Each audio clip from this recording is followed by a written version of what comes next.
about 1973 or 74 when I emigrated to Australia to make my first film called Mad Dog, which starred Dennis Hopper and directed by Philip Morra. And we were casting the film at a gazebo, called the Gazebo Hotel in Sydney.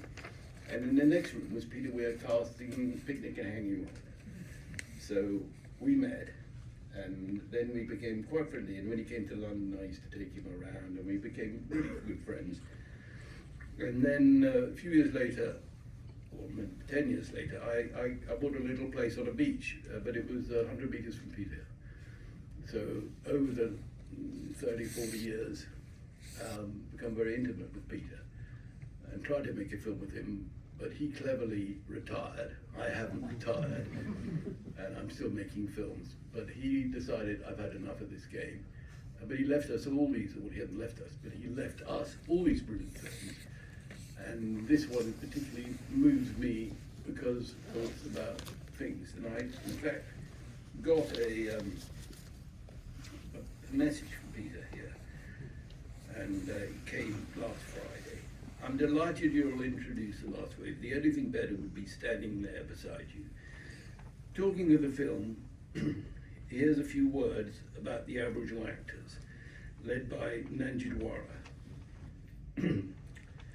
Anyway, talking about David Gulpilil, he was in Mad Dog, and he was also in Arabic Proof Fence, which I did in Australia, and I was very intimate with David Gulpilil, and he was a wonderful person.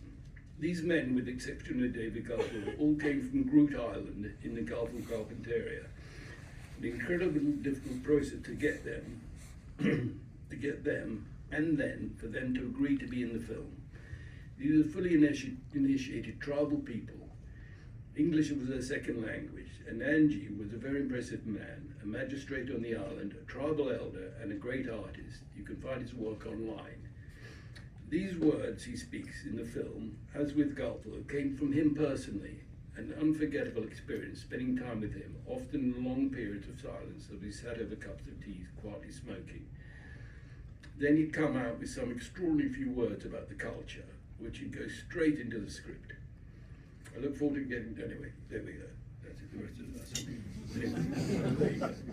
So, well, I saw this film the other night. Actually, I watched it again. And you're going to have a, I don't know, who's seen this film before? Well, those who haven't seen the film, you lucky guys.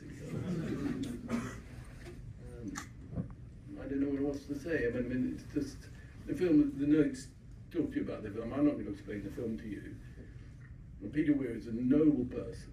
He's a wonderful man. He's a kind man. He's a brilliant person. I mean, he's like one of the most brilliant people I've ever met. And he's a very low-key person.